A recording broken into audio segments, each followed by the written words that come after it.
Hello students, आज हम कोण का समद्विभाजन प्रैक्टिस सेट 3 एंगल बाइसेक्टर देखेंगे। देखो, आपको यहाँ पर एक रचना दिखाई दी है। अब हम 50 अंश का एक कोण बनाएंगे। सबसे पहले एक रेखाखंड बनाएंगे, एक तरफ बिंदु एक तरफ बाण किया है। अब कोण मापक में मध्य बिंदु की ओर रखना है, लकीर लकीर के ऊपर रखना है और बाण जिस तरफ से है उसके शून्य से हम काउंट करेंगे 50 डिग्री या 50 डिग्री। उसके बाद वहाँ पर पॉइंट करके इन दोनों पॉइंट्स को स्केल की सहायता से हमने जोड़ लिया। बन गया हमारा 50 डिग्री का एंगल।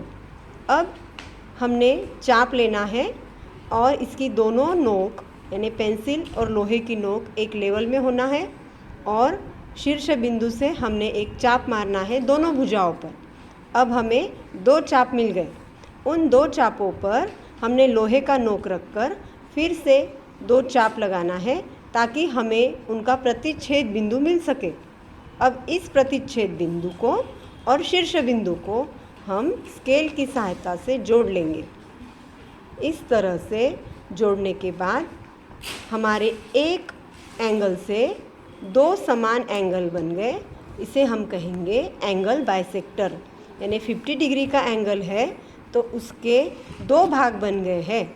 अब हम कोण मापक की सहायता से इन्हें गिन सकते हैं कि यह सच में आधे आधे हुए हैं क्या।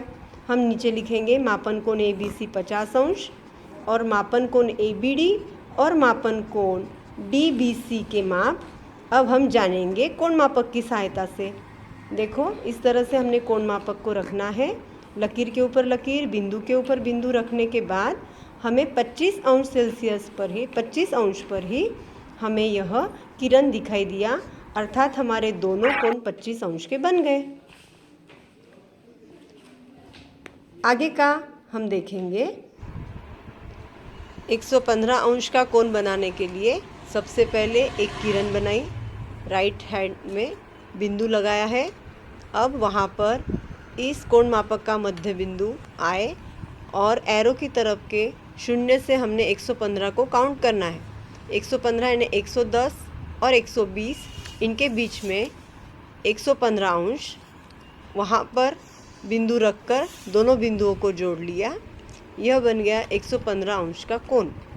अब प्रकार यानी कंपास से हमने 2 चाप मारे।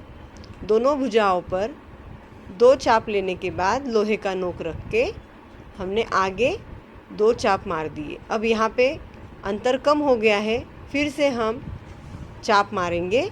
अब उनका प्रतिच्छेद बिंदु और शीर्ष बिंदु इन दोनों को स्केल की सहायता से हमने जोड़ लिया है।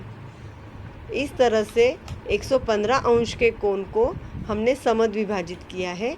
आकृति को नाम दे दिया है PQRS। इस तरह से PQS और SQR कोण बन गए। अब 80 अंश का कोण बनाएंगे, जिसके लिए एक किरण खींची है। अब जिधर बाण है उसके 0 से काउंट करके हमने 80 अंश का कोण बना लिया। पॉइंट करने के बाद इन दोनों पॉइंट्स को जोड़ लिया। यह कोण बना है 80 अंश का।